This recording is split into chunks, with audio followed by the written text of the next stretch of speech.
ఏంట్రా అందరూ వచ్చారా? ఇదేంటి సార్ మ్యాథ్స్ కూడా వైవా పెడతారా? అరే వాళ్ళు వచ్చింది మ్యాథ్స్ వైవా కోసం కాదురా, ఇన్స్పెక్షన్ అంట. అన్ని సబ్జెక్టుల మీద క్వశ్చన్లు అడుగుతారంట. కరెక్ట్గా చెప్పండి అన్ని ఆన్సర్లు, సరేనా? అంటే మేము ఇప్పుడు అన్ని సబ్జెక్టులు చెప్పాలా? అవునరా, వాళ్ళు అడుగుతారంట అన్ని సబ్జెక్ట్స్ మీద క్వశ్చన్స్, అవి మీరు చెప్పాలి, సరేనా? అయినా ఇన్స్పెక్షన్ అంటే ఇలా ఉండదు కదా సార్, ఇప్పుడేంటి ఇలా పెట్టారు? ఇదివరకురా అలా, ఇప్పుడు ఏంటో రూల్స్ కొత్తగా వచ్చాయంట. ఈ మధ్య అన్ని సబ్జెక్టులు బాగా చెప్తున్నారా లేదా అని చెప్పి ఇలా చెక్ చేస్తున్నారంట. సార్ అన్ని సబ్జెక్టులు ఒకేసారి అడిగితే మేము కన్ఫ్యూజ్ అవుతాం కదా సార్. నేను ఒకసారి సార్తో మాట్లాడతానులే, కానీ మీరేం టెన్షన్ పడకండి. సార్ కొంచెం నిదానంగా అడగండి, మా పిల్లలకి కొంచెం టెన్షన్ ఎక్కువ. అన్ని సబ్జెక్టులు ఒకేసారి అడగండి. సర్లేండి, నేను చూసుకుంటాను, మీరు వెళ్ళండి. అయినా మీరు ఇంకా ఎక్కువసేపు ఇక్కడ ఉండకూడదు, మీరు ఏదో చెప్తున్నారు పిల్లలకి అనుకుంటారు, కాబట్టి మీరు వెళ్ళండి. గుడ్ మార్నింగ్ పిల్లలు. మీకు ఇప్పుడు నేను ఇన్స్పెక్షన్కి వచ్చాను. నేను అడిగే ప్రతి ప్రశ్నకి మీరు మాత్రం కరెక్ట్గా జవాబు చెప్పాలి, సరేనా? సరే సార్. సార్ ముందు సబ్జెక్ట్ నేమ్ చెప్పండి, ఆ తర్వాత క్వశ్చన్ అడగండి సార్. అలాగే అమ్మా, నేను అలాగే అడుగుతాను, మీరేమీ టెన్షన్ పడకండి. ఇది నార్మల్గానే, సరేనా? సరే సార్. సరే అయితే ఇప్పుడు నేను మీకు ఒక ఫిజిక్స్ క్వశ్చన్ అడుగుతాను. ఫిజిక్స్ ఎవరు చెప్తారో ఒకసారి హ్యాండ్స్ రైస్ చేయండి. అరే రైస్ చేయకపోతే బాగోదేమో, రైస్ చేసేద్దాం. హ్యాండ్ రైస్ చేయి, హ్యాండ్ రైస్ చేయి. ఓహో, అదేంటి ఇద్దరికి మాత్రమే వచ్చా ఫిజిక్స్, మిగతా వాళ్ళకి రాదా? అదేంట్రా హ్యాండ్ రైస్ చేయమన్నావు కదా, నువ్వు చేస్తావనుకుని నేను చేశాను, నువ్వేంటి హ్యాండ్ రైస్ చేయలేదు? నీకంటే ఫిజిక్స్ వచ్చు, నాకు ఫిజిక్స్ రాదు కదరా. అరే నువ్వు నా బెస్ట్ ఫ్రెండ్ అనుకున్నాను కదరా, ఇంత నమ్మక ద్రోహం చేస్తావనుకోలేదురా. పెద్ద కట్టప్పవిరా నువ్వు, బొచ్చున్న కట్టప్పవి. నువ్వు పెద్ద బాహుబలి, మరి ఎగస్టాల్ చేయకు. అక్కడ అడుగుతున్నాడు క్వశ్చన్, ఏదో మాట చెప్పు ఇప్పుడు. కదవా, నిన్ను నమ్మానుగా, నన్ను బాగా ముంచావు. చెప్తా చూడు, బయటికి రా, నీ పని చెప్తాను.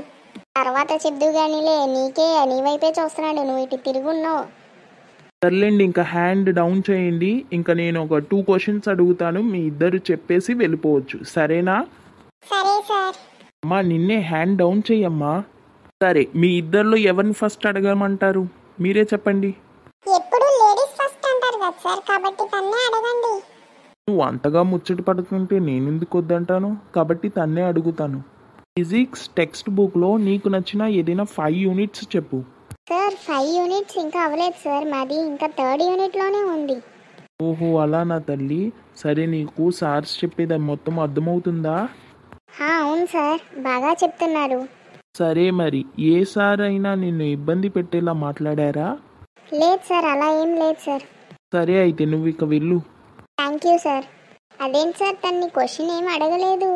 నేను ఒక క్వశ్చనే అడుగుతాను, ఆ క్వశ్చన్ బట్టి వాళ్ళు కరెక్ట్గా చెప్పారు అనుకుంటేనే నేను పంపిస్తాను, సరేనా? మీరు ఏది చెప్తే అది పంపించాను నేను. నాకు తెలుసు ఇంకా మీకు 5 యూనిట్స్ అవ్వలేదని చెప్పి, ఆ అమ్మాయి ఏం చెప్పిద్దామని చెప్పి అలా అడిగాను. ఓహో సరే సార్. లేడీస్ ఫస్ట్ అన్నావు, ఓకే లేడీస్నే అడిగాను. సరే, ఇప్పుడు నీ క్వశ్చన్ ఫిజిక్స్లో అడగమంటావా? సార్. ఫిజిక్స్లో నీకు నచ్చిన ఏదైనా కెమికల్ నేమ్ చెప్పు. సోడియం. సోడియం. అసలు ఫిజిక్స్ టెక్స్ట్ బుక్ లో ఎక్కడా కెమికల్స్ లేవు కదా సార్, అది కెమిస్ట్రీ టెక్స్ట్ బుక్ లో కదా ఉండాల్సింది కెమికల్స్ అవి. ఓకే, నువ్వు బాగా చెప్పావు, నువ్వు వెళ్ళిపో ఇంకా.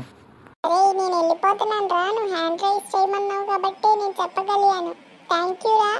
సరే, మరి మీ ఇద్దరికి బయాలజీ అడగనా లేదా మ్యాథ్స్ అడగనా లేదా ఇంగ్లీష్, హిందీ, తెలుగు ఇంకేమైనా అడగనా, మీరే చెప్పండి.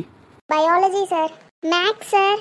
ఇద్దరికి కలిపి ఒక సబ్జెక్ట్ నుంచే అడగాలి, కాబట్టి ఒక సబ్జెక్ట్నే ఎంచుకోండి, ఏదైనా ఒక సబ్జెక్ట్. అరే మ్యాథ్స్ తీసుకుందాం రా. నీకు మ్యాథ్స్ వచ్చని చెప్పి నువ్వు తీసుకుంటే నాకు ఫార్ములాలు రావురా, కాబట్టి నువ్వే బయాలజీ తీసుకో. సర్లే ఏదో ఒకటి. మీరు ఇంతసేపు చేయకండి, మిగిలిన వాళ్ళని కూడా అడగాలి కదా, ఏదో ఒక సబ్జెక్ట్ నేమ్ చెప్పండి. Biology sir. సరే, మరి ముందు ఎవరిని అడగమంటారు? మీ ఇష్టం సార్. సరే, నేను ఆ అబ్బాయిని అడుగుతాం. ఇదిగో, మన లైఫ్స్లో 3 మాత్రం కంపల్సరీ కావాలి, అదేంటి, ఆ 3 ఏంటి చెప్పు. అరే ఏంట్రా అది? అదేరా బట్టలు, ఇల్లు, ఇంకా తిండి, అంతే, ఇంకేం లేదు. చెప్పు ఫాస్ట్గా, టైం అయిపోతుంది. అదే సార్, ఏంటంటే ఫుడ్, షెల్టర్, ఇంకా క్లాత్స్. సరే మరి నువ్వు ఇంకా వెళ్ళు. థ్యాంక్ యూ రా. మన బాడీలో అరోటా ఎక్కడుండిద్ది? హార్ట్లో సార్. సరే నువ్వు ఇంకా వెళ్ళు. సార్ చెప్పండి, మా వాళ్ళు ఎలా చెప్పారు? పర్లేదండి, బాగా చెప్పారు. సరే మరి ఇంకో బ్యాచ్ని పిలవమంటారా? నాకైతే ఇప్పుడు ప్రస్తుతానికి 2 సబ్జెక్ట్స్ అయితే బాగా చెప్తున్నారని తెలిసింది. ఏ సబ్జెక్ట్స్ సార్ అవి? ఫిజిక్స్, బయాలజీ బాగా చెప్తున్నారని చెప్తున్నారు. మిగిలినవి 4 సబ్జెక్ట్స్లో నేను నోట్స్ చెక్ చేస్తాను, సరేనా? సరే సార్. ఎప్పుడు వస్తారు మళ్ళీ? నేను వచ్చే ముందు మీకు ఫోన్ చేసి చెప్తాను. సరే సార్. నెక్స్ట్ మీ స్కూల్కే నేను వస్తున్నది, కాబట్టి బీ రెడీగా ఉండండి. ఇలాంటి మరెన్నో వీడియోస్ కోసం లైక్ చేయండి, షేర్ చేయండి, సబ్స్క్రైబ్ చేయండి. ఇంకోటి చెప్పడం మర్చిపోయాను, ఇలాంటి ఇన్స్పెక్షన్లు ఏమైనా జరుగుంటే కమెంట్లో చెప్పండి. అలాగే మీ స్కూల్ నేమో ఆర్ కాలేజ్ నేమో అది కూడా కమెంట్లో రాయండి. వెళ్ళొస్తాను మరి, బాయ్. రాయండి సార్ గారు చెప్పినట్టు రాయండి అన్నీ. వెళ్ళొస్తాను మరి, బాయ్.